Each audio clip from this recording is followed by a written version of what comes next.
di surga, terima kasih Tuhan. Kembali kepada sesi berikutnya Tuhan, kami mau belajar tentang kuasa darah Yesus Kristus yang sudah mengorbankan dirinya bagi kami. Bapa, masih banyak kami tidak mengerti atau masih banyak kami tidak mengalaminya. Sudah lama jadi anak Tuhan tidak paham. Untuk itu Tuhan, singkapkanlah, biarlah boleh menjadi berkat buat kami. Dan hamba-Mu, Ibu Suryani juga, Engkau urapi, biarlah segala kata, ucapan kalimat semuanya boleh menjadi remah buat kami yang mendengarkannya.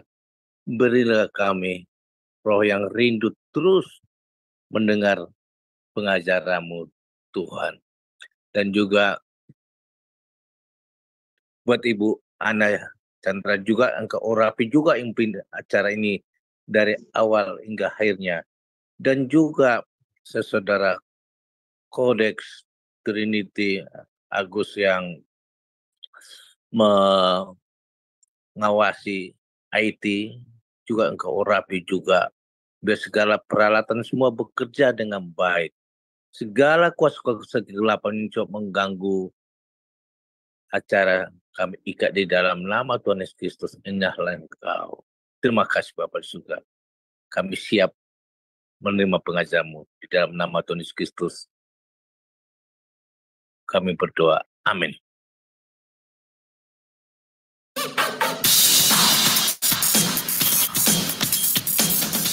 Shalom semua. Pada kesempatan kali ini, Sema Adonai dengan bangga memperkenalkan pengajar kita, Ibu Suryani Watimena. Dan berikut adalah profil singkat dari beliau. Ibu Pendeta Dr. Suryani S. Watimena, MTH, lebih dikenal dengan nama Suryani Pantau. Lahir di Tanjung Uban, 11 Februari 1962.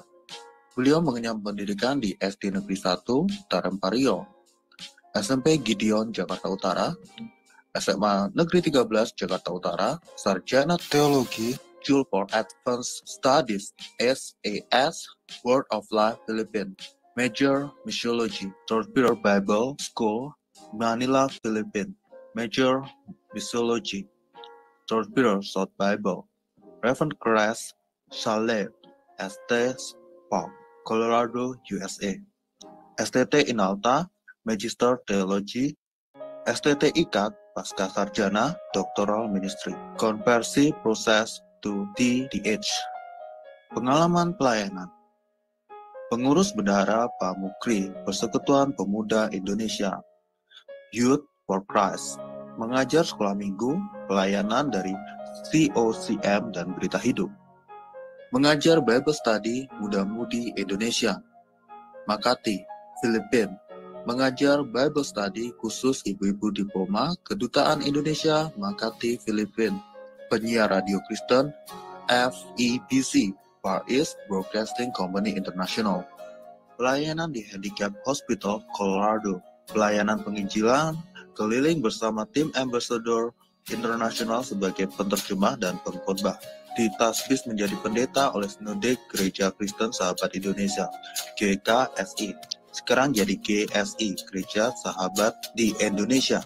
Mengajar di STT Inalta Jakarta, mengajar di STT Duloh Cilacap Jakarta, bendahara Yayasan STT Inalta, Gembala Sidang GSI Jemaat Shalom, Ketua Kursus Musik STT Jakarta Yamuger, pengurus BPH Sinode GSI, bendahara umum selama 2 tahun, misionari di Kalbar bersama suami, buka training center sahabat, mengajar di beberapa STT, BMW, Aras Tamar, Eklesia, Katulistiwa, pelayanan penginjilan radio, Landak Bermazmur, penginjilan keliling pedalaman Kalbar, buka jaringan doa wanita, Kabupaten Landak, Plasrek, JDW, Kalbar, balik pindah ke Jakarta, mentor JDW Pulau Kalimantan sampai sekarang, Sekretaris Umum Sinode GSI, Badan Pertimbangan Gembala Sidang GSI, Ukemene, Fasilitator Trainer My Home, anggota Badan Pertimbangan Sinode GS,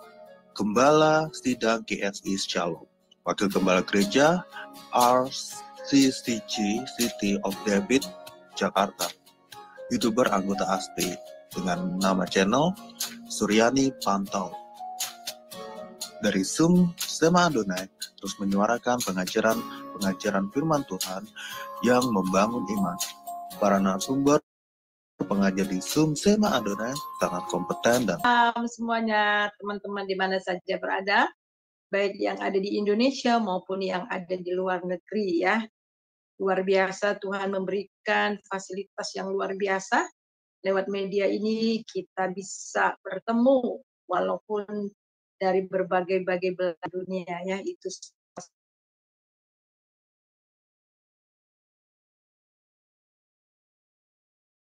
on Bu, Bu dibuka, unmute Bu, termute Ibu Pendeta Suryani masih posisi mute Bu.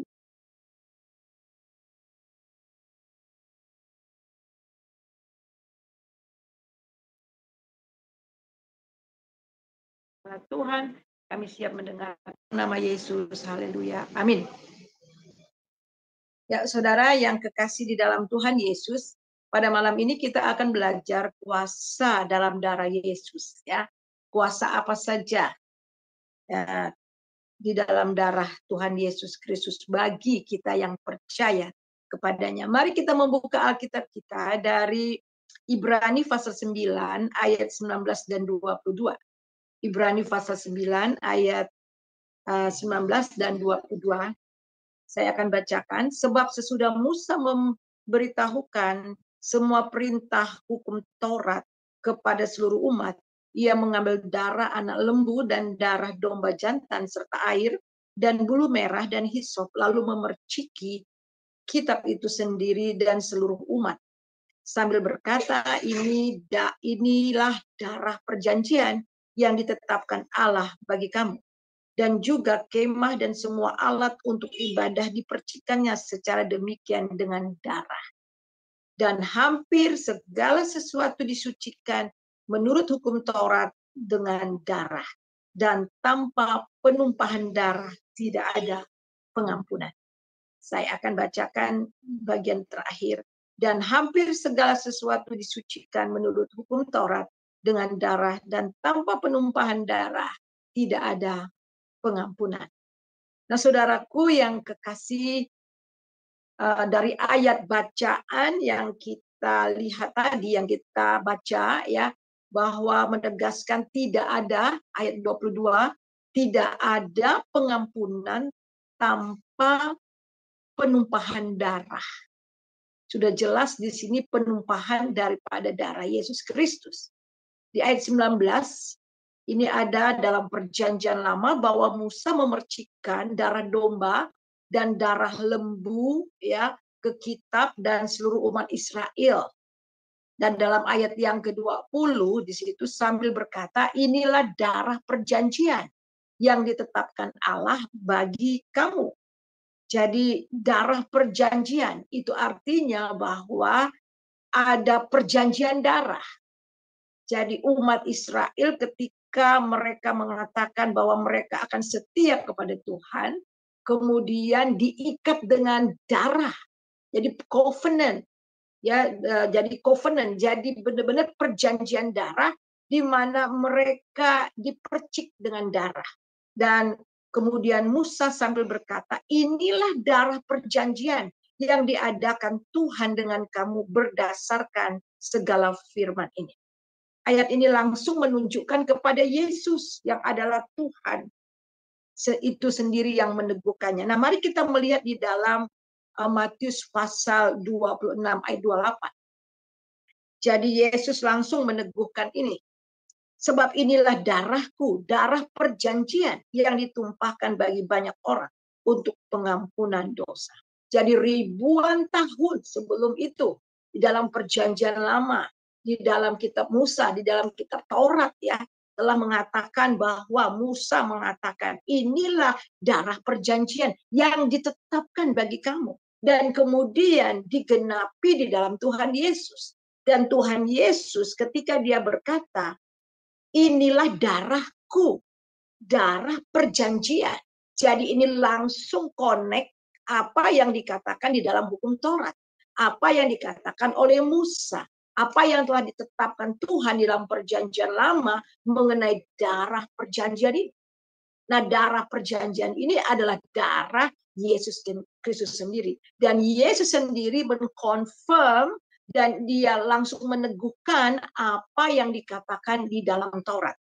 Dan dia katakan sebelum dia naik ke salib, saudara, sebelum dia disalib, dia ada perjamuan kudus dengan murid-muridnya. Dia memecahkan roti dan kemudian juga dia memberi minum ya cawan anggur yang menunjukkan kepada bagaimana tubuhnya akan dipecah-pecahkan dan juga darahnya akan tertumpah. Dan dia katakan sekali lagi, inilah darahku, darah perjanjian yang ditumpahkan bagi banyak orang untuk pengampunan dosa. Jadi jelas bahwa Yesuslah penggenapan daripada hukum Taurat itu. Nah, kita melihat di sini ada beberapa ditulis di dalam Injil. Kita melihat di Markus 14. Kita lihat Markus 14 ayat 24. Silakan Ibu Ana bacakan, tolong. Markus 14 ayat 24.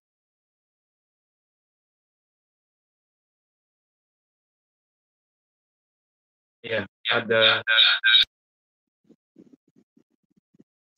Ibu. Ya. Ibu Kinar. Ya. Markus 14. 15 ya. Markus 14 ayat 24 ya. Markus 14 ayat 24. Dan ia berkata kepada mereka, inilah darahku dalam perjanjian yang ditumpahkan bagi banyak orang. Darah perjanjiannya, bukan dalam ya. Dan ia berkata kepada mereka, inilah darahku. Ini perkataan Tuhan Yesus sendiri. Inilah darahku, darah perjanjian yang ditumpahkan bagi banyak orang. Dan kemudian kita juga melihat di dalam Lukas 22 ayat 20. Lukas 22 ayat 20. Lukas 22 ayat 20. Demikian juga dibuatnya dengan cawan sesudah makan. Ia berkata, cawan ini adalah perjanjian baru oleh darahku yang ditumpahkan bagi kamu. Ya, jadi jelas sekali saudara bahwa yang ditulis di dalam kitab Taurat, ya, ditulis di sana itu adalah darah perjanjian, itu menunjukkan langsung kepada Tuhan Yesus. Dan kita tahu bagaimana di dalam perjanjian lama ya, bahwa korban darah itu sudah disosialisasikan, sudah ditunjukkan. Inilah prinsip-prinsip daripada penebusan. Ketika manusia jatuh ke dalam dosa, kita melihat manusia itu tahu bahwa dirinya telanjang. Tadinya mereka ditutupi oleh kemuliaan Allah. Tetapi karena dosa kemudian mereka sadar bahwa mereka telanjang. Apakah pada waktu kemarin itu mereka belum jatuh dalam dosa, mereka tidak telanjang? Mereka memang telanjang. Tetapi ditutupi oleh kemuliaan Allah. Tetapi ketika mereka jatuh dalam dosa, kemuliaan Allah meninggalkan mereka. Alkitab mengatakan bahwa semua orang telah berbuat dosa dan telah kehilangan kemuliaan Allah. Dan kemudian apa yang dibuat oleh Tuhan, oleh Elohim. Kita melihat Kejadian 3 ayat 21. Silakan Kejadian 3 ayat 21.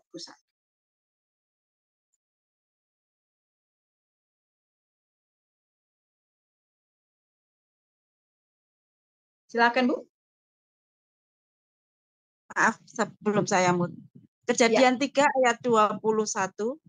Dan Tuhan Allah membuat pakaian dari kulit binatang untuk manusia dan untuk istrinya itu, lalu mengenakannya kepada mereka. Ya, jadi bagaimana usaha manusia Adam dan Hawa ketika mereka sadar bahwa mereka telanjang, kemudian mereka menyemat daun-daun dan kemudian membuat cawat. Tetapi Tuhan membuang usaha mereka itu dan kemudian menyembelih seekor binatang dan kemudian kulitnya diambil untuk menutupi kemaluan mereka. Nah, saudara, kita melihat di sini ada korban. Inilah korban yang pertama tercurah. Ya, korban tercurah ini menunjukkan bahwa sifat pengganti, substitution. Sebenarnya saudara, kita melihat di sini manusialah yang harus mati, tetapi ada korban yang dicurahkan, ada darah yang tertumpah, darah binatang. Dan kita melihat bagaimana bangsa Israel juga ketika mereka hendak keluar dari Mesir, kita melihat dan tulah yang terakhir itu adalah kematian anak sulung. Tuhan memerintahkan supaya mereka menyembelih domba dan kemudian darahnya itu ditaruh di ambang pintu. Nah, saudara, kita harus tahu, seandainya mereka katakan, kami kan bangsa Israel, enggak usahlah taruh darah, Tuhan juga tahu bangsa Israel. Kita ingat, saudara, bahwa yang menjadi tanda bahwa malaikat maut itu ketika berjalan di malam hari itu bukan bangsanya, tetapi darah. Seandainya pun mereka itu bangsa Israel, tetapi mereka tidak mau taat dan tidak ada salah satu orang keluarga umpamanya tidak taruh darah, ketika malaikat maut berjalan di malam hari, anak sulung itu pasti mati. Karena yang menjadi tanda itu adalah darah. Mari kita coba melihat itu di dalam Keluaran pasal 12 ayat 12. Keluaran 12 ayat 12. Sebab pada malam ini aku akan menjalani tanah Mesir, dan semua anak sulung dari anak manusia sampai anak binatang akan kubunuh, dan kepada semua Allah di Mesir akan kujatuhkan hukuman. Akulah Tuhan. Ayat yang 13, Bu. Ayat 13. Dan darah itu menjadi tanda bagimu pada rumah-rumah di mana kamu tinggal. Apabila aku melihat darah itu, maka aku akan lewat daripada kamu. Jadi tidak akan ada tulah kemusnahan di tengah-tengah kamu apabila aku menghukum tanah Mesir. Ya, jadi jelas di sini yang menjadi tanda itu adalah darah. Jadi Tuhan akan menulahi semua anak sulung Mesir itu akan mati. Tetapi bagi bangsa Israel ada darah yang di ambang pintu. Sehingga pada waktu itulah malaikat maut pencabut nyawa itu akan lewat, dan yang dia lihat itu adalah darah. Yang menjadi tanda, dan di ayat yang ke-13, dan darah itu menjadi tanda. Perhatikan, garis bawahi. Dan darah itu menjadi tanda bagimu. Inilah tandanya bahwa darah itu, sehingga ketika malaikat itu lewat dan ada darah, maka anak yang ada di dalam rumah itu, yaitu anak sulung dari bangsa Israel, akan selamat, tidak mati. Nah, ini adalah sifat substitution. Ini adalah sifat pengganti. Seharusnya anak sulung itulah yang mati, akan tetapi sudah digantikan dengan nyawa binatang, yaitu domba. Nah, ini semuanya menunjukkan kepada Kristus. Seandainya darah Yesus tidak pernah tertumpah di atas Kalvari, maka saudara dan saya tetap berada dalam dosa dan hukuman. Tapi puji nama Tuhan, darah Yesus adalah darah perjanjian. Dia telah menggenapi apa yang telah digambarkan di dalam perjanjian lama mengenai salib itu. Nah, kita melihat di sini bahwa jadi jelas bahwa Tuhan Yesuslah yang dimasukkan dalam perjanjian lama. Dialah anak domba yang tersembelih itu buat pengampunan dosa manusia. Jadi lewat darah Yesus kita bisa selamat dari maut dan dosa kita diampuni. Kita baca di dalam Efesus 1 ayat yang ke-7. Efesus 1 ayat yang ke-7. Efesus 1 ayat 7, sebab di dalam Dia dan oleh darahnya kita beroleh penebusan, yaitu pengampunan dosa menurut kekayaan kasih karunia-Nya. Ya, jadi tadi kuasa darah Tuhan Yesus menyelamatkan kita dari maut, dari hukuman maut. Karena darah Yesus kita tidak dihukum, Dia menggantikan kita. Dan kemudian lewat darah Yesus kita mendapatkan penebusan, yaitu pengampunan dosa. Dan di sini perhatikan, sebab di dalam Dia. Jadi hanya di dalam Dia, hanya di dalam Yesus. Dan oleh darahnya. Perhatikan lagi, hanya di dalam Yesus dan oleh darahnya. Kenapa harus darah? Karena darah ini adalah nyawa. Darah ini adalah kehidupan, yang memberi kehidupan. Sebab itulah Tuhan Yesus datang ke dunia, dia menyerahkan nyawanya kepada Bapa. Jadi kita harus tahu, Tuhan Yesus mati di atas kayu salib bukan karena darahnya tercurah, bukan karena salib, tetapi dia sendiri menyerahkan nyawanya. Wah, luar biasa. Dia sendiri yang menyerahkan nyawanya kepada Bapa. Nah, mari kita baca di dalam, coba kita baca itu di dalam Yohanes 10 ayat 17 dan 18.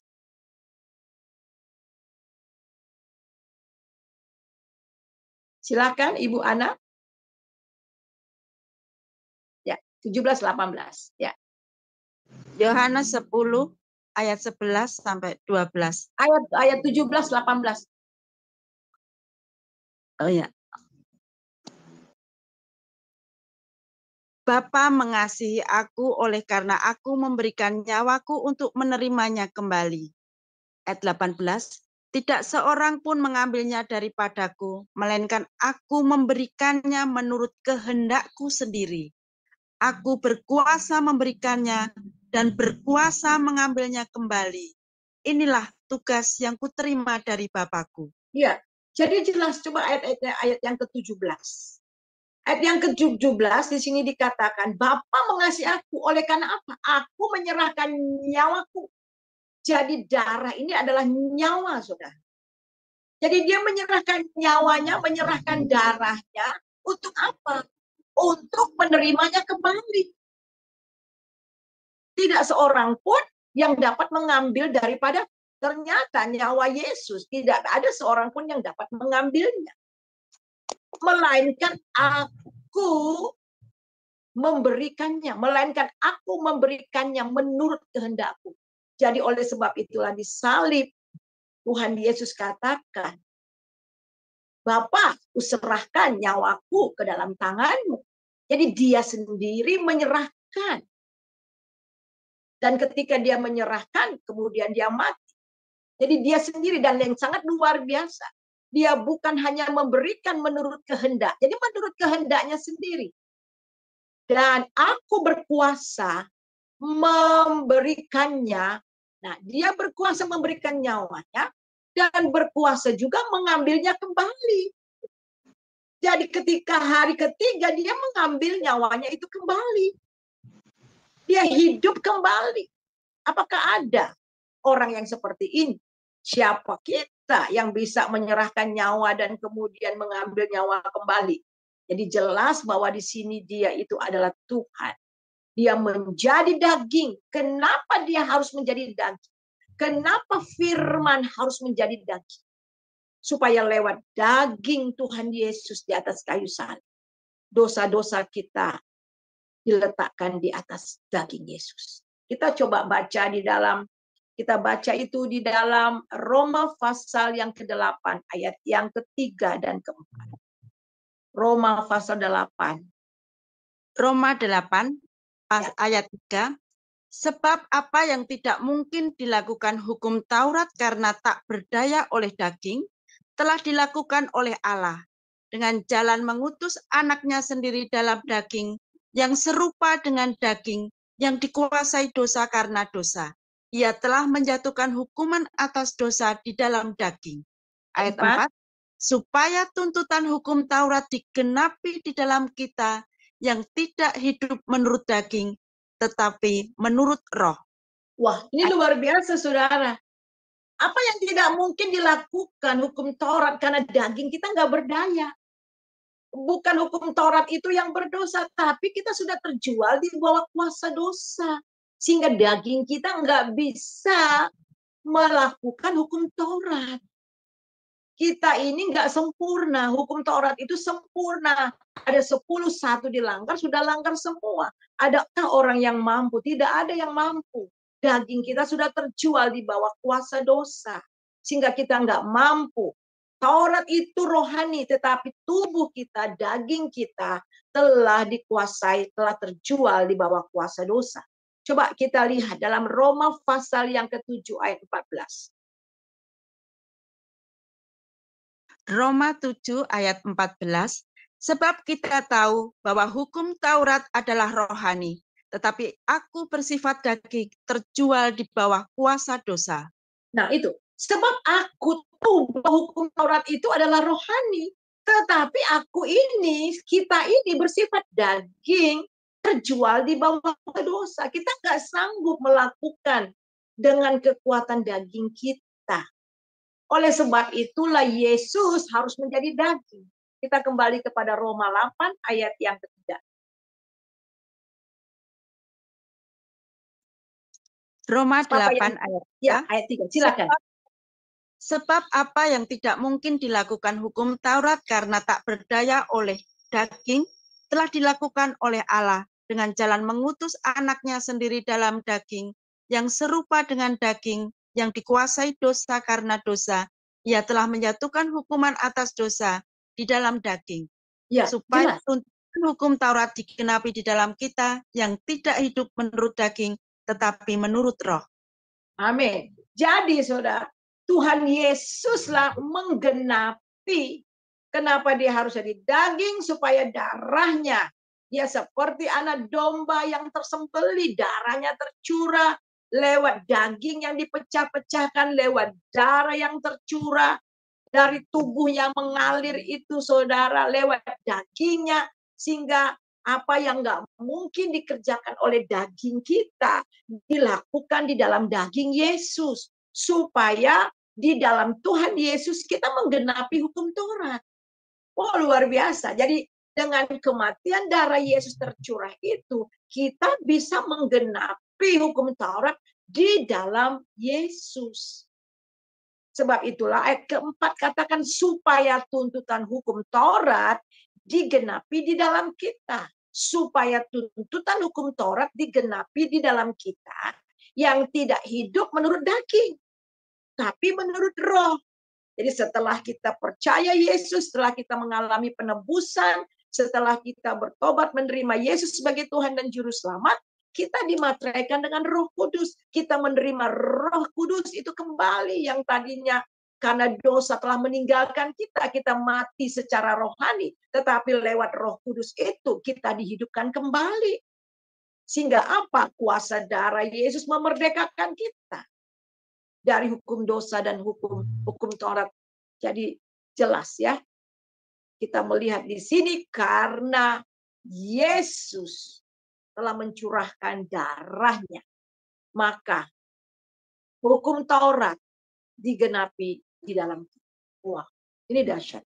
Ini kuasa dari darah Yesus yang tercurah. Nah, kita melihat lagi kembali kepada Efesus 1 ayat yang ke-7. Jadi sebab di dalam dia, hanya di dalam dia, dalam Yesus. Dan oleh darahnya, hanya oleh darah Yesus, kita beroleh penebusan. Jadi di luar Tuhan Yesus tidak ada penebusan. Yaitu pengampunan dosa menurut kekayaan kasih karunia-Nya, berdasarkan kasih karunia-Nya. Tadi di dalam Ibrani pasal 22, tanpa hukum, tanpa penumpahan darah tidak ada pengampunan dosa.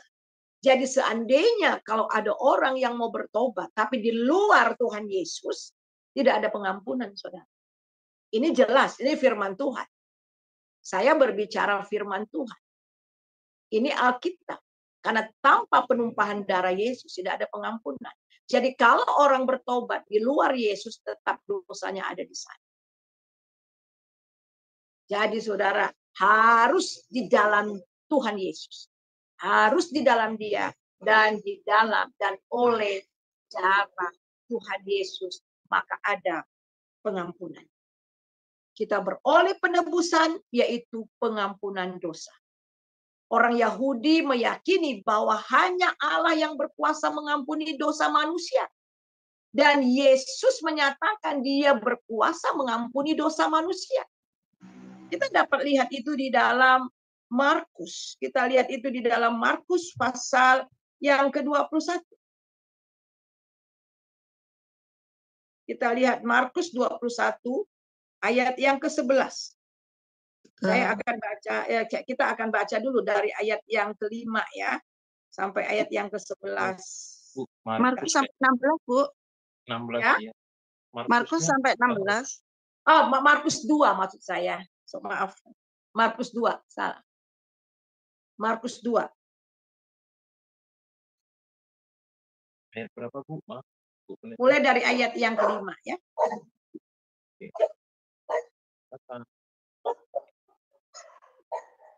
Markus 2 ayat 5. Ketika Yesus melihat iman mereka, berkatalah ia kepada orang lumpuh itu, "Hai anakku, dosamu sudah diampuni." Ayat 6. Tetapi di situ ada juga duduk beberapa ahli Taurat. Mereka berpikir dalam hatinya. Ayat 7. Mengapa orang ini berkata begitu? Ia menghujat Allah. Siapa yang dapat mengampuni dosa selain daripada Allah sendiri? Ayat 8. Tetapi Yesus segera mengetahui dalam hatinya bahwa mereka berpikir demikian. Lalu ia berkata kepada mereka, "Mengapa kamu berpikir begitu dalam hatimu?" Ayat 9. Manakah lebih mudah mengatakan kepada orang lumpuh ini, "Dosamu sudah diampuni," atau mengatakan, "Bangunlah, angkatlah tilammu dan berjalan." Ayat 10. Tetapi supaya kamu tahu bahwa di dunia ini Anak Manusia berkuasa mengampuni dosa. Berkatalah ia kepada orang lumpuh itu. Ayat 11. Kepadamu kukatakan, bangunlah, angkatlah tempat tidurmu dan pulanglah ke rumahmu. Ayat 12. Dan orang itu pun bangun segera mengangkat tempat tidurnya dan pergi keluar di hadapan orang-orang itu, sehingga mereka takjub lalu memuliakan Allah, katanya, yang begini belum pernah kita lihat. Ya. Jadi ini jelas ya saudara. Jadi ketika ada orang yang membawa orang yang lumpuh, Yesus langsung katakan, dosamu telah diampuni. Orang-orang ahli Taurat pada saat itu memang siapa yang dapat mengampuni dosa manusia, dan mereka katakan, wah Tuhan Yesus ini menghujat. Tetapi jelas kita melihat itu di dalam ayat yang ke-10. Tetapi supaya kamu tahu bahwa di dunia ini, perhatikan, di dunia ini loh saudara, bahwa di dunia ini, tempat di mana kita berada sekarang ini, Anak Manusia berkuasa mengampuni dosa.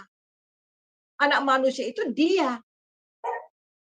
yang firman menjadi manusia, berkuasa mengampuni dosa. Berkatalah ia kepada orang lumpuh itu, angkatlah tempat tidurmu dan berjalanlah, pulanglah. Jelas. Jadi Yesus di dunia ini satu-satunya yang dapat mengampuni dosa manusia. Karena harga untuk pengampunan itu adalah darah Yesus. Ada jaminannya. Oleh sebab itu pada zaman bangsa Yahudi, pada zaman perjanjian lama, ketika orang datang untuk minta pengampunan, mereka harus memotong seekor domba. Paling sedikit itu adalah burung merpati. Bagi orang yang nggak mampu. Jadi di sini dikatakan bahwa harus ada penumpahan darah. Karena tanpa penumpahan darah tidak ada pengampunan. Jadi jelas. Jadi saudara, Alkitab dengan tegas, kuasa daripada darah Yesus itu, yang pertama tadi kita melihat Dia menggantikan kita. Dia memberi kehidupan. Yang harusnya mati, tetapi kita mendapatkan kehidupan. Dia mati supaya kita mendapatkan kehidupan. Kemudian kita ditebus dari dosa-dosa kita, sehingga kita mendapatkan pengampunan dosa. Jadi jelas bahwa Yesus berkuasa mengampuni dosa manusia. yang satu-satunya. Sekali lagi di dalam Ibrani pasal 9 ayat 22. Ibrani 9 ayat 22. Silakan Bu.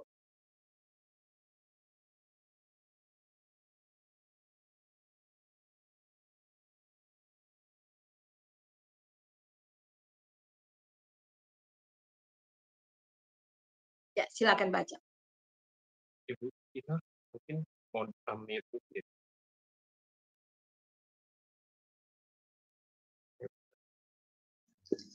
Ibrani 11 ayat yang keberapa, Bu? 22. Ibrani 11 ayat yang ke-22. Dan hampir segala sesuatu disucikan menurut hukum Taurat, dengan darah, dan tanpa penumpahan darah tidak ada pengampunan. Amin. Ya, ini jelas. Ini harga mati, saudara. Nggak bisa ditawar-tawar. Jadi seseorang yang ingin diampuni, ditebus dosanya, dan diselamatkan, harus datang pada Yesus. Sehingga darahnya akan menyelamatkan saudara. Darahnya akan mengampuni saudara dan menebus saudara. Oleh darahnya ini, kita bisa ditebus. Kita bisa diampuni. Dan ini adalah harga yang harus dibayar. Jadi kematian pengorbanan daripada Tuhan Yesus itu menggantikan kita. Sehingga dia mati, kita mendapatkan kehidupan. Kalimat terakhir dari Efesus 1 ayat 7 menurut kekayaan kasih karunia-Nya. Jadi pengampunan kita dalam Kristus tidak dapat kita upayakan. Semata-mata karena kasih karunia Tuhan yang dilimpahkan kepada kita. Ucapan pertama Tuhan Yesus ketika dia disalib, Bapa, ampunilah kesalahan mereka karena mereka tidak tahu apa yang mereka perbuat. Jadi pengampunan yang kita terima hanya lewat salib Kristus. Dan oleh karena rahmat-Nya yang besar, kita diampuni. Jadi ketika kita bertobat dan mengakui dosa dan meminta ampun atas dosa kesalahan kita, serta percaya bahwa Dia adalah Tuhan dan Juru Selamat, maka kita akan diampuni dan diselamatkan. Kita lihat bagaimana penjahat, ada dua penjahat yang bersama-sama dengan Tuhan Yesus. Kita melihat bagaimana seorang mengakui Tuhan Yesus, tapi yang satu menghina Tuhan Yesus. Mari kita lihat bersama-sama untuk lebih jelas Lukas pasal 23. Mulai dari ayat yang ke-39 sampai 43. Silahkan ya. Lukas 23 ayat 39 sampai 43. Lukas 23 ayat 39. Seorang dari penjahat yang digantung itu menghujat dia katanya, "Bukankah engkau adalah Kristus? Selamatkanlah dirimu dan kami." Ayat 40. Tetapi yang seorang menegur dia katanya, "Tidakkah engkau takut juga tidak kepada Allah, sedang engkau menerima hukuman yang sama?" Ayat 41. Kita memang selayaknya dihukum sebab kita menerima balasan yang setimpal dengan perbuatan kita. Tetapi orang ini tidak berbuat sesuatu yang salah. Ayat 42. Lalu ia berkata, "Yesus, ingatlah akan aku apabila engkau datang sebagai Raja." Ayat 43. Kata Yesus kepadanya, "Aku berkata kepadamu, sesungguhnya hari ini juga engkau akan ada bersama-sama dengan aku di dalam Firdaus." Ya, kita melihat di sini, saudara, Yesus katakan, pada hari ini juga kau akan bersama-sama dengan aku di dalam Firdaus. Jadi penjahat yang satu itu menegur penjahat yang menghujat Tuhan Yesus. Dan dia katakan, kamu tidak takut sama Tuhan, sama Allah. Itu artinya secara tidak langsung dia berkata bahwa dia itu mengakui akan kesalahannya. Sedangkan engkau menerima hukuman yang sama. Kita memang selayaknya dihukum. Dan Tuhan mengerti akan isi hati daripada orang ini. Dia katakan kita ini layak menerima balasan yang setimpal dengan perbuatan kita.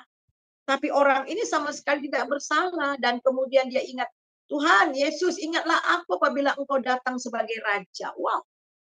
Dia tahu sewaktu nanti Tuhan Yesus akan mati dan bangkit. Dan nanti suatu kali kelak akan turun menjadi Raja di atas segala raja. Dan Tuhan bilang pada hari ini engkau bersama-sama dengan aku di dalam Firdaus.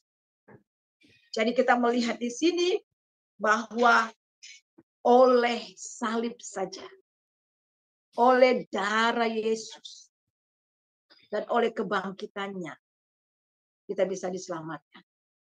Yang pertama, kuasa pengampunan Yesus telah menyelamatkan penjahat itu dan memindahkan dia dari kegelapan ke dalam kerajaan. Nah, ini yang terjadi dengan penjahat itu.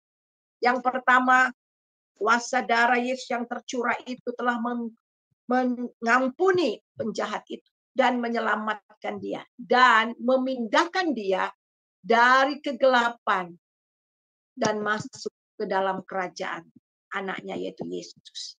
Silahkan Kolose 1 ayat 13 dan 14. Kolose pasal 1 ayat mulai ayat 12, maaf, ayat 12 sampai 14. Kolose 1 ayat 12, dan mengucap syukur dengan sukacita kepada Bapa yang melayakkan kamu untuk mendapat bagian dalam apa yang ditentukan untuk orang-orang kudus di dalam kerajaan terang. Ayat 13, Ia telah melepaskan kita dari kuasa kegelapan dan memindahkan kita ke dalam kerajaan anaknya yang kekasih. Ayat 14, di dalam dia kita memiliki penebusan kita, yaitu pengampunan dosa. Ya, ini luar biasa saudara. Kita ditebus, kita dibeli lunas, dibayar. Jadi oleh darah Yesus kita lunas, dibayar. Kita itu ke surga nggak tutup poin, kita kumpulkan amal, kumpul, kemudian kumpul, kalau umpamanya terkumpul. Enggak begitu, saudara. Sekali lagi oleh karena kasih karunia Tuhan, karena iman kepada Dia, dan oleh Dia dan oleh darahnya. Dan apa yang terjadi dengan penjahat yang digantung bersama Yesus itu, disalib bersama Yesus. Dia saat itu ada bersama-sama dengan Tuhan Yesus di Firdaus. Jadi dia dipindahkan di dalam Kolose ini dari kuasa kegelapan dan memindahkan ke dalam kerajaan anaknya, dalam kerajaan Yesus. Dan di dalam Yesus kita memiliki penebusan, yaitu pengampunan dosa. Jadi satu yang terjadi, pengampunan terjadi. Kuasa darah Yesus mengampuni kita dan menyelamatkan kita, dan juga menyelamatkan penjahat itu. Jika tidak kepada Allah, maaf, kalau kita tidak, sekali lagi, kalau kita tidak mengaku dosa kita dan menerima Yesus, maka tidak ada pengampunan. Itu sudah jelas. Kemudian yang kedua, kuasa darah Yesus membenarkan kita. Kuasa darah Yesus membenarkan kita. Silakan baca Roma 5 ayat yang pertama.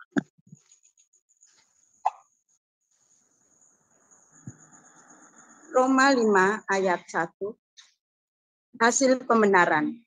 Sebab itu kita yang dibenarkan karena iman, kita hidup dalam damai sejahtera dengan Allah oleh karena Tuhan kita, Yesus Kristus. Ya, luar biasa. Kita dibenarkan. Darah Yesus membenarkan kita. Dan oleh iman, coba kita melihat itu di dalam, kita lihat juga di dalam Roma pasal yang ketiga ayat 23, 24, 25. Roma pasal yang ketiga ayat 23, 24, 25. Ya, silahkan.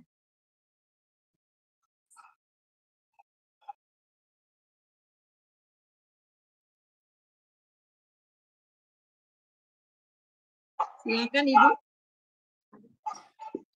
Roma pasal yang ke Maaf, masih saya mute. Ya. Roma 3 ayat 23. Karena semua orang telah berbuat dosa dan telah kehilangan kemuliaan Allah. Ayat 24. Dan oleh kasih karunia telah dibenarkan dengan cuma-cuma karena penebusan dalam Kristus Yesus. Ayat 25. Kristus Yesus telah ditentukan Allah menjadi jalan pendamaian karena iman dalam darahnya. Hal ini dibuatnya untuk menunjukkan keadilannya karena ia telah membiarkan dosa-dosa yang telah terjadi dahulu pada masa kesabarannya. Ya, ayat 26. Ayat 26, maksudnya ialah untuk menunjukkan keadilannya pada masa ini, supaya nyata bahwa ia benar dan juga membenarkan orang yang percaya kepada Yesus. Ya, coba lihat ayat yang ke-25. Ayat 25. Kita lihat ya, Kristus Yesus telah ditentukan menjadi jalan pendamaian karena apa? Karena iman dalam apa? Dalam darahnya. Nah ini. Dan karena di dalam darahnya kita melihat di sini, kita dibenarkan oleh Allah. Kita mendapatkan pendamaian. Menunjukkan hal ini dibuatnya untuk menunjukkan keadilannya. Karena ia telah membiarkan dosa-dosa yang terjadi dahulu pada masa kesabaran. Jadi rupanya begini saudara. Darah lembu, darah domba itu hanya menutupi dosa. Tetapi tidak menghapus dosa. Tetapi bagaimana orang-orang dalam perjanjian lama ini diselamatkan? Karena mereka percaya kepada darah perjanjian itu. Walaupun Tuhan Yesus belum datang pada saat itu. Tetapi ketika mereka mengadakan ritual penebusan, pengampunan dosa, pendamaian hari-hari Dafirat, mereka iman mereka pada darah perjanjian itu yang akan datang. Dan mereka beriman kepada domba Allah yang sesungguhnya itu Yesus. Inilah yang menyelamatkan mereka. Dan darah itu walaupun ditutupi, dan ini dipending. Dan saudara, dalam perjanjian lama ini dipending semua kesabaran. Semua dosa-dosa, kebejatan, semua dosa-dosa. Ini dipending, saudara. Akan tetapi ketika Tuhan Yesus datang disalib dan mati disalib, semua murka Allah di dalam perjanjian lama, perjanjian baru, bahkan seluruh zaman ditimpakan di atas Tuhan Yesus. Ini menunjukkan keadilannya karena dia adil, dia menghukum dosa. Jadi di atas kayu salib itu dan oleh darah Tuhan Yesus yang tercurah itu, dia bukan hanya menunjukkan kasih-Nya, tetapi sekaligus keadilan Allah. Ini luar biasa. Jadi salib itu menjadi sentral bagi seluruh dunia, bahkan seluruh zaman. Jadi salib, darah Yesus, itu adalah sentral dari seluruh zaman.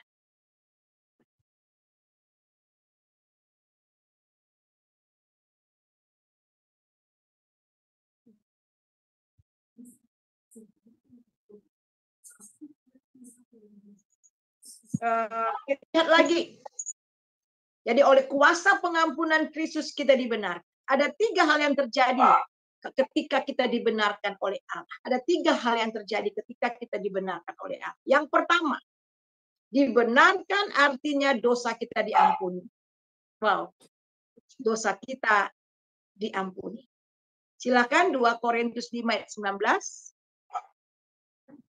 2 Korintus 5 ayat 19, Bu. Ya. 2 Korintus 5 ayat 15. Dan Kristus telah mati untuk semua orang, supaya mereka yang hidup tidak lagi hidup untuk dirinya sendiri, tetapi untuk Dia yang telah mati dan telah dibangkitkan untuk mereka. Ayat 16. Ya, sebab itu kami tidak lagi menilai seorang juga pun menurut ukuran manusia. Dan jika kami pernah menilai Kristus menurut ukuran manusia, sekarang kami tidak lagi menilainya demikian. Ayat 19, Bu. Ayat 19. ayat 19, sebab Allah mendamaikan dunia dengan dirinya oleh Kristus dengan tidak memperhitungkan pelanggaran mereka. Ia telah mempercayakan berita pendamaian itu kepada kami. Ya. Jadi kita melihat di sini Tuhan tidak memperhitungkan pelanggaran mereka. Jadi kita melihat karena diperhitungkan, pelanggaran itu diperhitungkan di dalam Yesus. Kalau Tuhan memperhitungkan pelanggaran kita, kita nggak ada yang satupun yang layak. Tapi Yesus, oleh kuasa darah Yesus, oleh karena salibnya, semua dosa-dosa kita tidak diperhitungkan, tetapi semuanya sudah ditimpakan di atas Tuhan Yesus. Dan yang sangat luar biasa, kita kemudian diberi tanggung jawab, dipercayakan untuk memberitakan pendamaian itu. Dan yaitu, jadi yang pertama itu ada dibenarkan dosa kita diampuni. Yang kedua, hukuman dibatalkan. Wow. Orang yang dibenarkan, ada orang, kamu kan orang benar, karena dibenarkan darah Tuhan Yesus. Ngerti nggak maksudnya orang yang dibenarkan itu? Satu, orang dibenarkan itu artinya dosa diampuni. Dan yang kedua, hukuman dibatalkan. Harusnya kita terhukum, tapi Yesus telah terhukum untuk kita, sehingga kita bebas dari hukuman. Ketika nanti Tuhan Yesus datang ke dunia dan semua orang yang tidak percaya akan dihukum, tapi orang yang percaya kepadanya akan lepas dari hukuman dan murka Allah. Dahsyat. Mari kita baca Roma 5 ayat 8 dan 9. Silakan Ibu.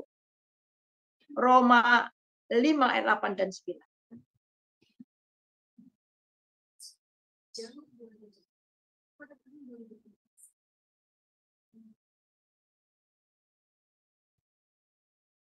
Roma 5 ayat 8 dan 9. Roma 5 ayat 8 dan 9. Akan tetapi Allah menunjukkan kasih-Nya kepada kita, oleh karena Kristus telah mati untuk kita, ketika kita masih berdosa.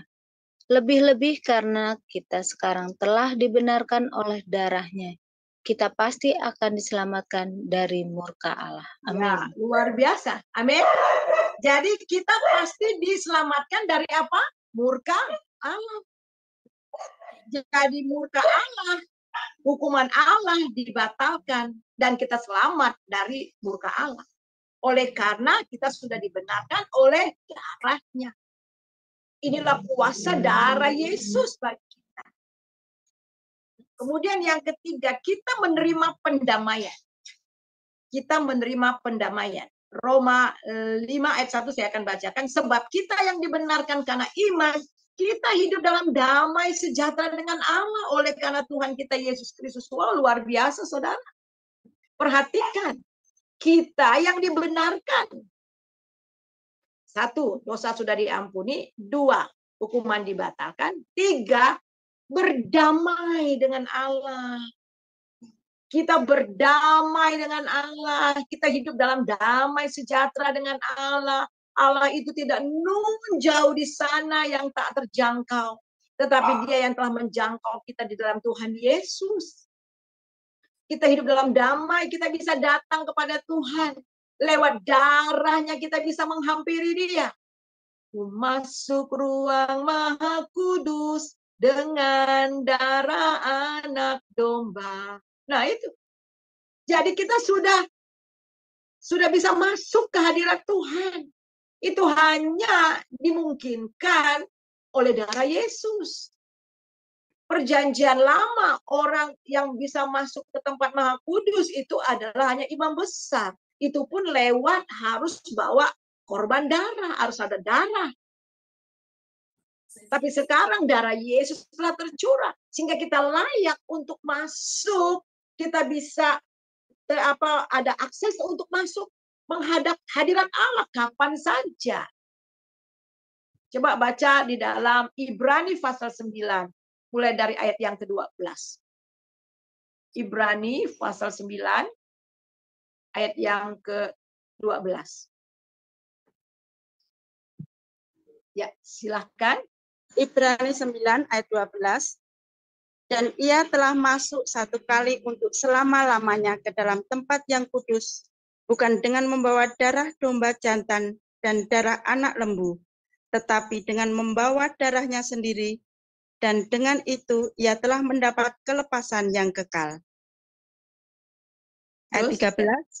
Sebab jika darah domba jantan dan darah lembu jantan dan percikan abu lembu muda menguduskan mereka yang najis, sehingga mereka disucikan secara lahiriah, ayat 14, betapa lebihnya darah Kristus yang oleh roh yang kekal telah mempersembahkan dirinya sendiri kepada Allah sebagai persembahan yang tak bercacat, akan menyucikan hati nurani kita dari perbuatan-perbuatan yang sia-sia, supaya kita dapat beribadah kepada Allah yang hidup. Iya, itu dia. Supaya kita apa? Dapat beribadah kepada Allah yang hidup. Kita bisa datang hampiri. Kalau zaman dahulu nggak bisa.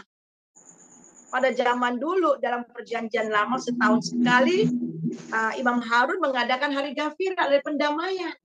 Tapi Yesus satu kali untuk selamanya. Dia tidak membawa darah domba, darah lembu, tetapi membawa darahnya sendiri.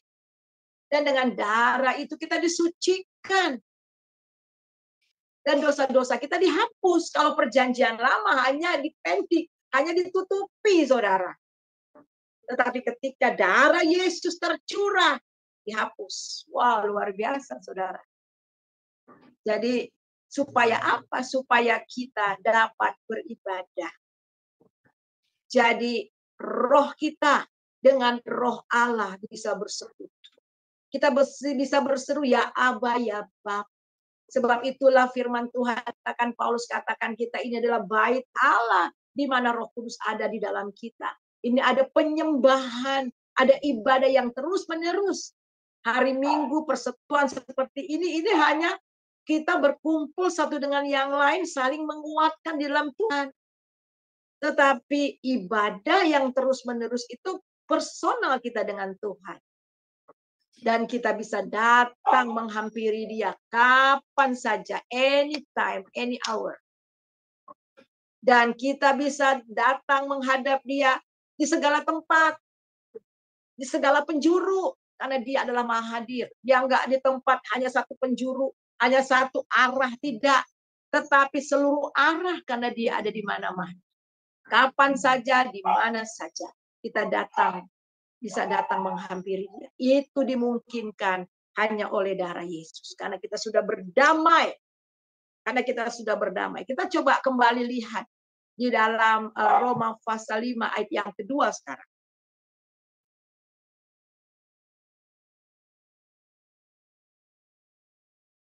Ya, ayat yang kedua, silakan Bu.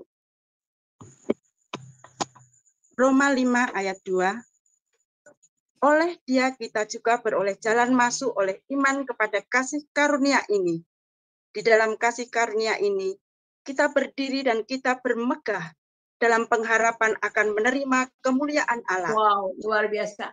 Ya, ini luar biasa. Bahkan bukan hanya itu saja, kita bermegah dalam kesengsaraan kita.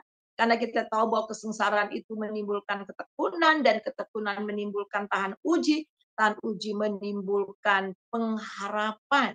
Pengharapan tidak mengecewakan karena kasih Allah telah dicurahkan ke dalam hati kita oleh Roh Kudus. Wah, dahsyat banget, saudara. Jadi ini adalah jaminan di mana ketika kita di dalam Roma pasal 5 ayat yang ke-1 tadi, bahwa kita hidup dalam damai sejahtera dengan Allah. Jadi penderitaan, segala sesuatu yang terjadi ini tidak bisa merampas damai kita bersama dengan Dia. Jadi damai melampaui segala sesuatu.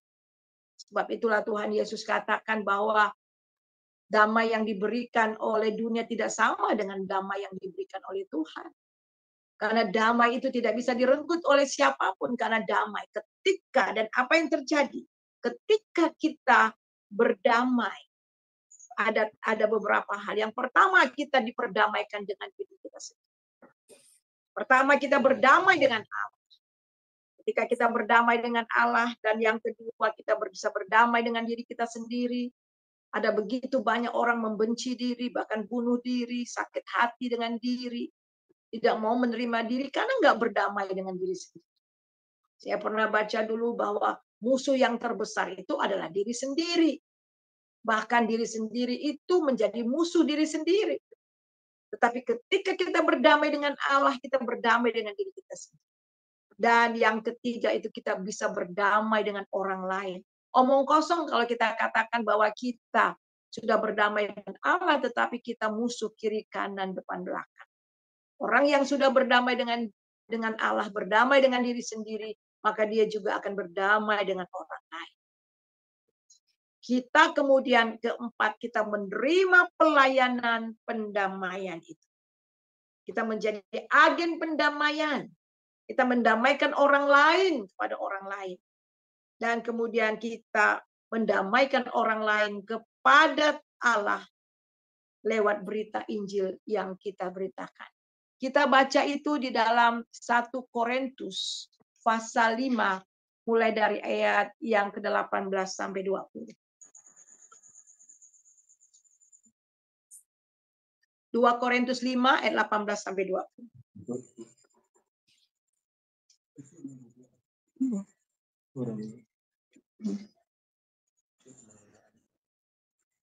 2 Korintus 5 ayat 18. Dan Sampai semuanya ini, Ya, ayat 18, dan semuanya ini dari Allah yang dengan perantaran Kristus telah mendamaikan kita dengan dirinya dan yang telah mempercayakan pelayanan pendamaian itu kepada kami. Ayat 19, sebab Allah mendamaikan dunia dengan dirinya oleh Kristus dengan tidak memperhitungkan pelanggaran mereka. Ia telah mempercayakan berita pendamaian itu kepada kami. Ayat 20, jadi kami ini adalah utusan-utusan Kristus, seakan-akan Allah menasihati kamu dengan perantaraan kami. Dalam nama Kristus, kami meminta kepadamu, berilah dirimu didamaikan dengan Allah. Ayat 21, luar biasa. Ya. Ayat dia sampai yang 20 tidak saja. mengenal Ya. dosa. Ayat 21 Ayat saja. 21. Ya. Sudah, Bu. Boleh dengan 21 boleh. Ya, 21. Ya. Dia yang tidak mengenal dosa telah dibuatnya menjadi dosa karena kita, supaya dalam dia kita dibenarkan oleh Allah. Wow. Amin. Amin. Jadi saudara, kita melihat di sini akhirnya kita menerima pelayanan pendamaian. Kita dipercayakan untuk pelayanan pendamaian. Artinya adalah kita ini menjadi agen pendamaian. Kita ini menjadi agen pendamaian di mana ada kita orang-orang percaya, di situ ada damai. Jadi kita ini adalah representatif dari damai Tuhan, dari kerajaan Tuhan. Sehingga kita bisa mendamaikan orang lain dengan orang lain, dan kemudian kita bisa mendamaikan orang lain kepada Allah lewat apa? Lewat berita Injil. Jadi ini kebenaran firman Tuhan yang kita pelajari. Nanti minggu depan kita lanjut lagi ya. Jadi luar biasa. Inilah kuasa darah Yesus. Saudara, bukan hanya diampuni, tetapi kita juga telah berpindah dari kerajaan kegelapan masuk ke dalam terang anaknya. Dan kita ini adalah warga-warga kerajaan. Dan selama kita masih hidup di dunia ini, kita ini adalah representatif dari kerajaan. Kita telah diberi mandat. Kita telah diberi kepercayaan, yaitu pelayanan pendamaian. Sehingga lewat kita, berita Injil harus dikabarkan. Kuasa darah Yesus harus dikabarkan kepada orang lain. Supaya mereka juga boleh diampuni dan diselamatkan. Seperti Pak Dewa.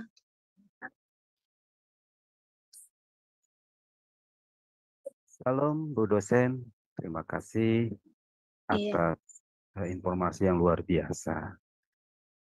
Saya masih awam tentang Yesus gitu ya Bu. Dan saya percaya bahwa Yesus adalah sang juru selamat ya Bu ya. Ya, saya ini mendengar, saya juga sering nonton TikTok. Ini lagi rame Bu, bahwa Yesus bukan juru selamat katanya Bu. Yesus adalah yang juru selamat Yahweh.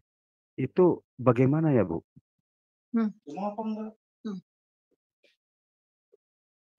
Maaf ya, ini lagi ngomong sama anak ya. Oke. Hehe. Ya. Ya, kita melihat di situ udah jelas salah ya. YouTube, saya ada YouTube yang beberapa hari lalu di Askri ya, nanti saya upload, saya akan kirim ke grup grup Adonai ya, Nah, Sema Bu. Adonai. Jadi jelas ketika Tuhan Yesus katakan akulah dia, itu langsung menunjukkan kepada Yahweh itu, WHWH, ya, WH ya. Jadi menunjukkan kepada Yahweh, dialah sang juru selamat itu. Jadi kalau ada orang yang mengatakan sana itu jelas sesat. Itu jelas tidak benar. Ya. Oke, Bu, padahal dia adalah seorang dosen yang besar ya, Bu ya. Iya, tapi ya kadang mungkin terlalu banyak menggali sendiri tanpa Roh Kudus bisa jadi. Setuju banget, Bunda. Ya, betul. Terima kasih ya, Bu. Tuhan berkati. Iya. Ya, saya coba bacakan ya di dalam Yohanes 4 ayat 25-26. Waktu dia berbicara kepada perempuan Samaria, jawab perempuan itu kepadanya, aku tahu bahwa Mesias akan datang, ia akan memberitakan segala sesuatu kepada kami. Kata Yesus kepadanya, akulah dia yang sedang berkata-kata dengan engkau. Maksudnya apa? Akulah dia.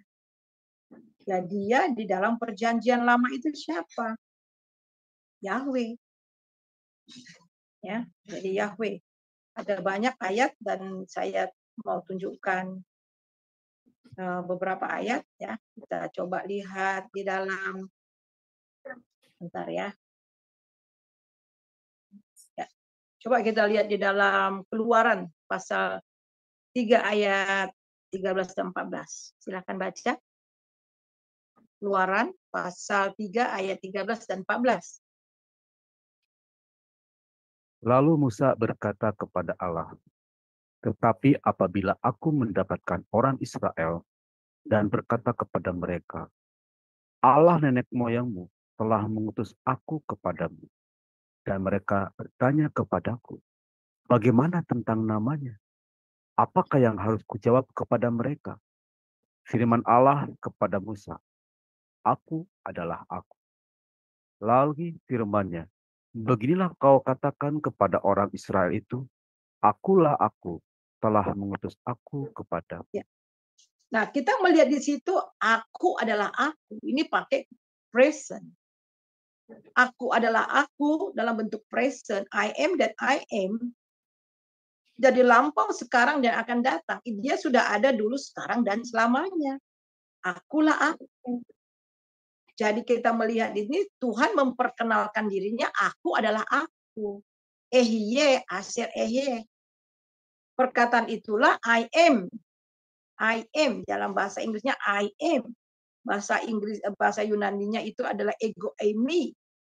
Dalam bahasa Ibraninya anihu. Dan ini hanya diucapkan oleh YHWH.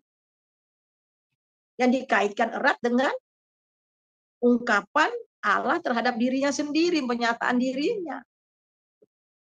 Jadi anehu, akulah dia. Ya kadang-kadang dibentuknya dalam akulah Tuhan. Jadi jelas ya siapa. Jadi kenapa Tuhan Yesus katakan demikian, akulah dia. Jadi ketika dia katakan akulah dia, orang-orang Israel itu, orang-orang Yahudi itu langsung tahu, connect dengan apa yang dikatakan di dalam perjanjian lama. Sama seperti tadi saya katakan. Ketika Tuhan Yesus katakan, inilah darah perjanjian, darahku, langsung connect di dalam kitab Taurat.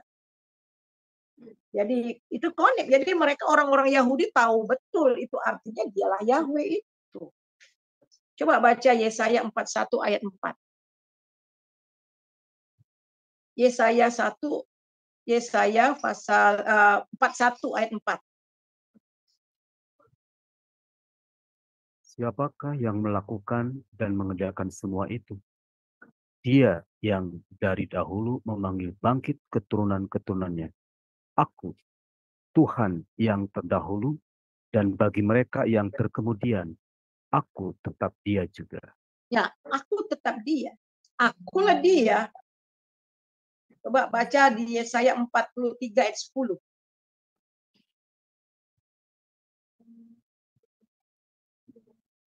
Yesaya Kamu 43.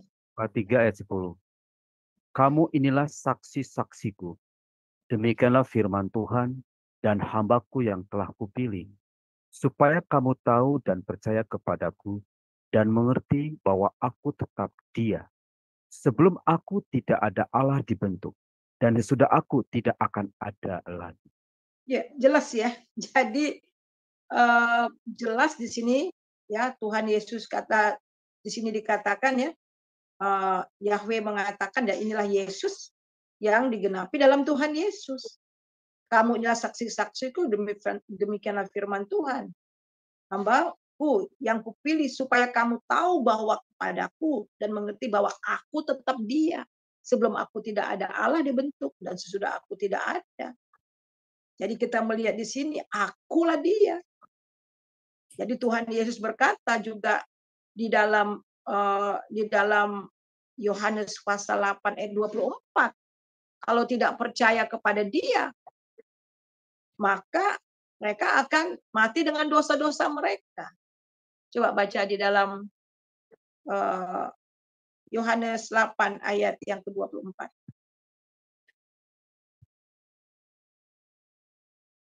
Yohanes 8 ayat yang ke-24. Karena itu, tadi aku berkata kepadamu, bahwa kamu akan mati dalam dosamu. Sebab jikalau kamu tidak percaya bahwa akulah Dia, kamu akan mati dalam dosamu. Jelas, ya, sangat jelas sekali. Jadi karena itu ayat yang ke-24 saya bacakan, karena itu tadi aku berkata kepadamu bahwa kamu akan mati dalam dosamu. Sebab jikalau kamu tidak percaya bahwa akulah Dia, akulah Yahweh, kamu akan mati dalam dosamu. Kenapa? Karena Dialah Sang Juru Selamat. Dia yang menyelamatkan kita dari dosa-dosa kita. Jadi jelas.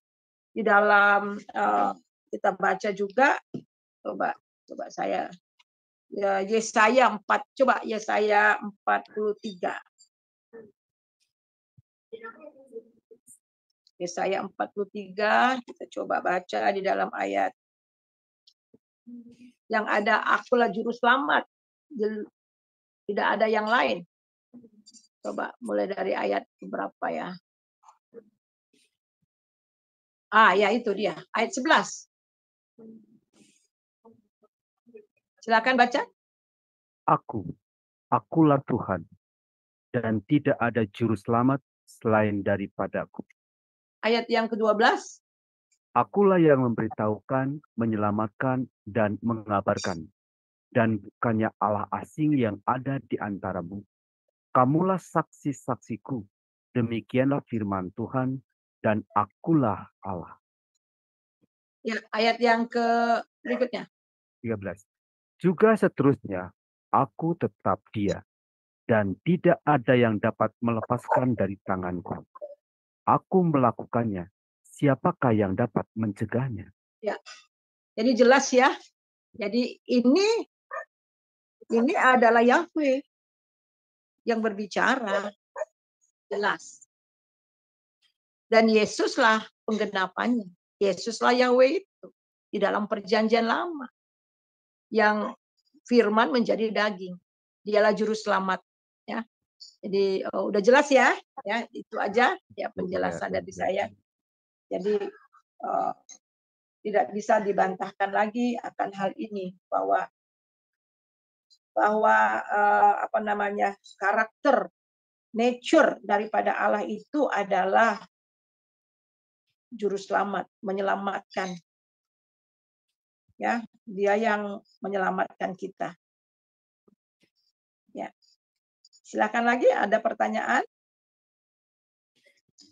Baik, terima kasih Pak Dewa. Silakan jika ada yang mau bertanya lagi, masih ada waktu kita untuk bertanya atau diskusi ya, silakan. Nah, ini Bu, sebelum ada yang bertanya, jadi saya mau ini mungkin seperti yang tadi Pak Dewa bilang itu memang banyak ya Bu ya. Jadi bukan Yesus tetapi itu Allah sendiri. Memang banyak seperti itu yang pemahamannya. Padahal sudah jelas Yesus sendiri mengatakan bahwa aku adalah utusan, kan gitu ya Bu ya. Jadi salah paham kalau orang, atau mungkin belum baca Alkitab lebih jelas mungkin ya Bu ya.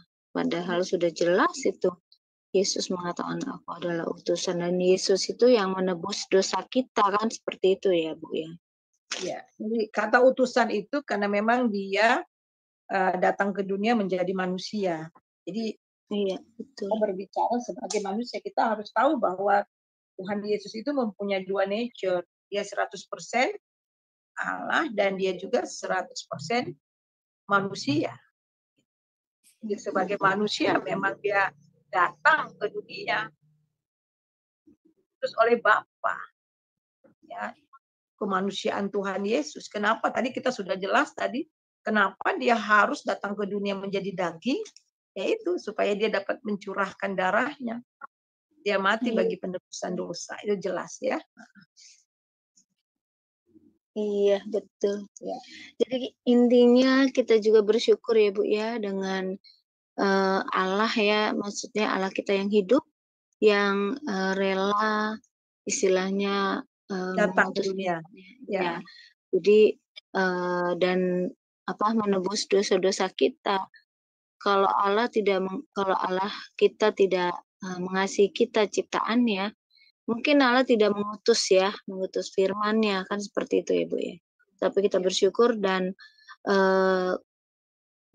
kuasa darah Yesus itu untuk menebus semua ya Bu ya, bukan hanya orang Kristen tetapi semua yang di bumi gitu ya Bu ya, bukan hanya Kristen. Ya, tapi memang syaratnya untuk percaya dia dan menerima dia.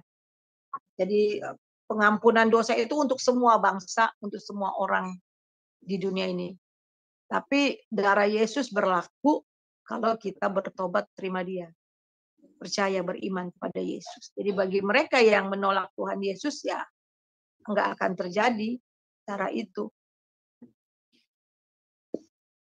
Berarti sama seperti yang di kayu yang saat Yesus disalib itu kan ada dua orang di sampingnya ya Bu. Ya, satu menolak, satu menghujat, satu menerima kan? Ya, gitu. Iya, betul. Ya. Sebetulnya itu sudah contoh dari orang-orang yang saat ini ya Bu ya, kan banyak juga yang menolak gitu ya. Iya, betul. Iya, ada yang menolak gitu. Nah itu susah kalau mereka tidak menerima Yesus ya. Maksudnya ya memang itu pilihan sih ya Bu ya. Ya, itu memang Alkitab juga jelas mengatakan tidak ada seorang yang mengaku Yesus Tuhan kalau bukan digerakkan oleh Roh Kudus. Jadi kalau kita ada di sini oleh karena puji Tuhan, karena Roh Kudus yang pertama kali bekerja dalam hidup kita. Jadi kenapa mereka sekarang masih menolak? Karena pikiran mereka masih tertutup. Coba kita baca di dalam 2 Korintus 3 mulai dari ayat 15.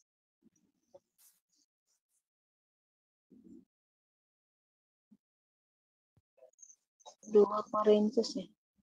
Ya, 2 Korintus pasal 5. Pasal 3 maksud saya, pasal 3. Maaf, pasal 3. Ya, mulai dari ayat 15. Mulai ayat 15, mulai ayat 15 ya. Tetapi janganlah anggap dia sebagai musuh, tetapi tegurlah dia sebagai seorang saudara gitu. Itu apa? Itu 2 Korintus ya Bu, salah. 2 Korintus pasal yang ketiga ayat 15 ya. Ya, Bahkan sampai pada hari ini setiap kali mereka membaca kitab Musa, ada selubung yang menutupi hati mereka. Ya. Tetapi apabila hati seorang berbalik kepada Tuhan, maka selubung itu diambil daripadanya. ya, sebab Tuhan adalah roh dan di mana adalah roh, itu ada kemerdekaan. Coba ayat 14. 14. Tetapi pikiran mereka telah menjadi tumpul, sebab sampai pada hari ini selubung itu masih tetap menyelubungi mereka. Jika mereka membaca perjanjian lama itu tanpa disingkapkan, karena hanya Kristus saja yang dapat menyingkapkannya. Amin. Iya, itu jelas ya. Jadi Iya, ya kita berdoa. Jadi mereka nggak ngerti-ngerti, karena untuk mengerti hal-hal rohani harus Roh Kudus. Jadi Roh Kudus kasihan. Jadi mereka itu masih gelap pikirannya. Coba baca di 1 Korintus 12 ayat 3. 1 Korintus 12 ayat yang ketiga. Karena itu aku mau meyakinkan kamu bahwa jadi walaupun mereka sudah hidup bersama-sama dengan Tuhan Yesus 3,5 tahun ya bersama-sama dengan Yesus, melihat kuasa Tuhan Yesus bekerja, orang mati dibangkitkan, kita lihat air menjadi anggur, orang buta melihat, orang timpang berjalan, orang penyakit kusta tahir, dan sebagainya, dan berulang-ulang kali Tuhan Yesus mengatakan bahwa dia itu akan dianiaya, kemudian akan dibunuh oleh para imam dan tua-tua, tetapi mereka belum nyampe di situ. Nah, sekali lagi, mereka baru sampai kepada pengetahuan. Ya, tetapi ketika Tuhan Yesus bangkit, ya, ketika Tuhan Yesus bangkit, dan kemudian Tuhan Yesus menghembuskan roh, terimalah roh, dan dia menghembuskan rohnya kepada murid-muridnya, baru pikiran mereka terbuka. Nah, tadi itu mereka tuh masih berpikir bahwa Yesus itu ya seorang yang akan menyelamatkan orang Yahudi dari jajahan Romawi, kerajaan. Makanya di dalam Kisah Rasul 1 mereka tanya lagi, kapan engkau akan mendirikan kerajaanmu? Mereka masih mengharapkan kerajaan secara jasmani, tetapi Tuhan berbicara mengenai kerajaan rohani. Nah, jadi ketika mereka mengalami kuasa kebangkitan Tuhan Yesus, dan kemudian mereka akhirnya hari Pantekosta mereka diurapi oleh Roh Kudus, dibaptis oleh Roh Kudus, di situ mereka mengerti dengan benar siapa Yesus. Bahkan Petrus yang tadinya menyangkal Yesus, sejarah kekristenan mengatakan juga bahwa perjalanan kehidupan kekristenan dan rasul-rasul, Petrus itu mati disalib, bahkan dia merasa tidak terhormat kalau kepalanya di atas, dia minta nyungsang. Nah itu, akhirnya mereka tahu siapa Yesus. Jadi memang itu harus disingkapkan oleh Roh Kudus. Tadi sama, pikirannya masih belum terbuka. Pada waktu dia bangkit, dia berjalan dengan 2 orang di Emmaus ya, kemudian ketemu, tetapi mereka nggak sadar pada berjalan bersama-sama. Tapi akhirnya Tuhan menyingkapkan, baru mereka sadar gitu. Nah ini, ada banyak orang Kristen percaya, tapi sampai mana percaya mereka? Pengenalan mereka kepada Tuhan itu baru sampai di mana? Jadi kalau ada orang Kristen bilang dia lahir dari keluarga Kristen, dia belajar firman Tuhan, tapi sejauh mana iman mereka? Sejauh mana iman dan pengenalan mereka kepada Tuhan? Itu sangat menentukan arah hidup gitu. Jadi orang yang sungguh-sungguh telah mengalami Tuhan itu benar-benar orang yang telah mengalami perjumpaan pribadi dengan Tuhan dan mengalami kelahiran kembali. Dan ya itu, hanya itu ya. jelas ya, apa namanya tadi? Ya, Ya, Bu Pendeta, terima ya, kasih. Tuhan berkati. iya. Oke, ada lagi atau bagaimana nih? Iya, baik. Masih ada lagi atau bagaimana?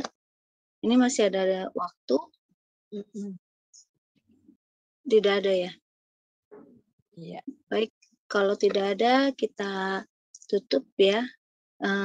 Karena akan ada sesi yang kedua ya Bu ya. Iya betul. Ya. Baiklah, terima kasih buat Ibu, Bapak, saudara-saudari yang sudah mendengarkan pembelajaran pada hari ini. Dan kita akan akhiri pembelajaran pada hari ini dan next-nya akan ada sesi yang kedua. Terima kasih semuanya dan baik Ibu, kita akhiri dengan doa dan closing statement-nya Bu. Saya minta. Terima kasih. Ya, jadi closing statement-nya jadi sudah jelas ya bahwa hanya oleh darah Yesus, oleh Yesus dan oleh darahnya, hanya di dalam Dia dan oleh darahnya kita mendapatkan penebusan yaitu pengampunan dosa. Menurut kasih karunia-Nya, jadi jelas. Jadi darah Yesus, beriman kepada Tuhan Yesus dan dengan darahnya, beriman juga dalam darahnya, maka kita diselamatkan. Jadi kalau ada orang mau bertobat tapi di luar Yesus, dosanya masih tetap ada. Karena jaminan untuk sebuah pengampunan itu adalah darah. Tidak ada pengampunan tanpa penumpahan darah. Sebab itu kita mengucap syukur darah Yesus yang suci telah membeli kita sehingga kita lunas dibayar. Alkitab mengatakan bahwa kita telah lunas dibayar oleh darah Yesus. Jadi luar biasa. Saudara dan saya ini adalah orang-orang yang sudah lunas dibayar dengan darah Yesus. Yang lunas, setelah lunas, kemudian Alkitab mengatakan kita dimateraikan. Karena memang kata penebusan, makna daripada penebusan dari Alkitab, dan kata itu dipakai ada 3 untuk menggambarkan penebusan. Yang pertama itu adalah dalam bahasa Yunani-nya egorazo. Itu artinya memilih. Allah Bapa memilih kita. Di dalam Efesus pasal yang pertama ayat yang ke-4, Dia memilih kita sebelum dunia dijadikan supaya kita hidup kudus dan tak bercacat. Allah Bapa memilih kita, menyediakan keselamatan. Kemudian anaknya Yesus Kristus membayar harga dengan darah esgogorazo. Itu adalah dibayar dengan darahnya. Kemudian Roh Kudus, lutroo. Lutroo itu dimateraikan. Jadi sama seperti seorang budak pada zaman dahulu, mereka dijual di pasar budak. Ada seorang tuan memilih-milih, setelah dipilih, dia cocok, dia bayar. Setelah dia bayar, kemudian keluar surat kemerdekaan atau surat beli, kemudian dimateraikan. Materaikan artinya sah. Ini luar biasa. Kita sah menjadi anaknya, kita sah menjadi miliknya. Wah, luar biasa. Jadi darah Yesuslah yang membuat kita sah menjadi miliknya. Sehingga kita dimateraikan. Ketika kita ditebus oleh darahnya, kita percaya pada Dia, Roh Kudus memateraikan kita sehingga kita sah menjadi miliknya. Itu saja dari saya. Mari kita berdoa. Terima kasih Tuhan untuk pelajaran kami pada malam ini mengenai kuasa darah Yesus yang sangat luar biasa yang kami alami di dalam Tuhan Yesus. Terima kasih buat darah-Mu yang telah tercurah, sehingga lewat darah-Mu itu kami boleh mendapat bagian di dalam kerajaan surga. Kami ditebus dengan cara kami yang sia-sia. Dan kami boleh dibenarkan Tuhan. Kami Dosa-dosa kami Tuhan diampuni, hukuman dibatalkan, kami memiliki hubungan damai sejahtera dengan Engkau. Ini kami Tuhan, ini keberadaan kami, pakai kami untuk menjadi agen pendamaian yang memberitakan kabar baik kepada orang lain. Sehingga lewat berita kami yang kami sampaikan, berita tentang Kristus, mereka juga bisa didamaikan dengan Tuhan dan ditebus oleh darah. Terima kasih, saudara yang kekasih, mari angkat hati, terima berkat dari Tuhan. Damai sejahtera, sukacita yang melimpah-limpah dari Bapa di dalam Tuhan Yesus Kristus, serta persekutuan yang manis di dalam Roh Kudus, senantiasa menyertai saudara mulai hari ini sampai Maranatha. Haleluya. Amin.